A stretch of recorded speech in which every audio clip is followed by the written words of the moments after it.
தஞ்சாவூரில் சொத்துக்காக அண்ணன் தங்கியிருந்த வீட்டை ஆட்களை வைத்து அடித்து சூறையாடிய தங்கையின் வீடியோ வெளியாகி நெஞ்சை ரணமாக்கியுள்ளது. வீட்டிற்குள் ஆட்கள் இருக்கும் போதே ஓட்டை பிரித்து உயிர் பயம் காட்டி வீட்டை ஆக்கிரமிக்க முயன்ற சம்பவத்தில் நடந்தது என்ன?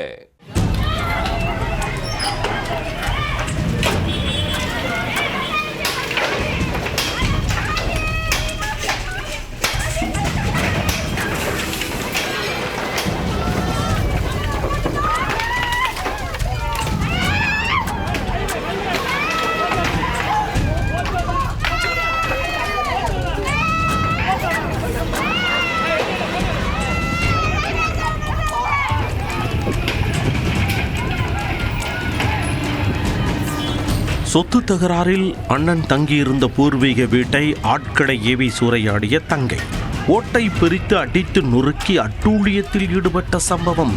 வீட்டிற்குள் தங்கியிருந்தவர்களுக்கு நடந்தது என்ன?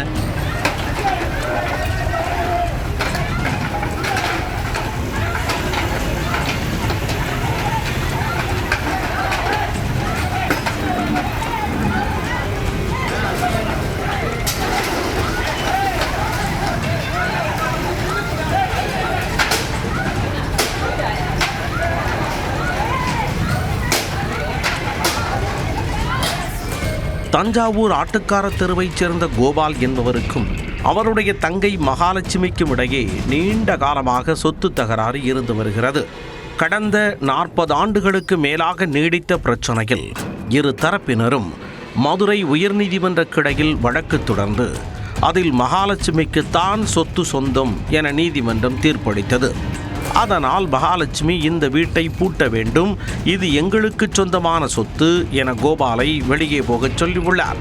ஆனால் இப்பகுதி மக்கள் பேச்சுவார்த்தை நடத்தி உடனடியாக கோபாலை வெளியேற்ற வேண்டாம், வெளியேறினால் அவர் எங்கே போவார் என சமாதானப்படுத்தி அவரை வீட்டில் தங்க வைத்துள்ளனர்.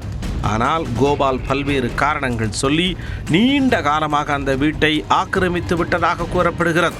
இதனால் பொறுத்து பொறுமை இழந்த மகாலட்சுமி போலீசில் புகார் அளிக்காமல் 4-5 பேரை கும்பலாக சேர்த்து கொண்டு அண்ணன் வீட்டார் குடியிருக்கும் வீட்டை சூறையாடினர். ஓட்டை உடைத்து கடப்பாறையால் இடித்து வீட்டை சுக்கு நூறாக்கினர். அதில் கோபாலின் குடும்பத்தினரும் இடிபாடுகளில் சிக்கி காயமடைந்தனர்.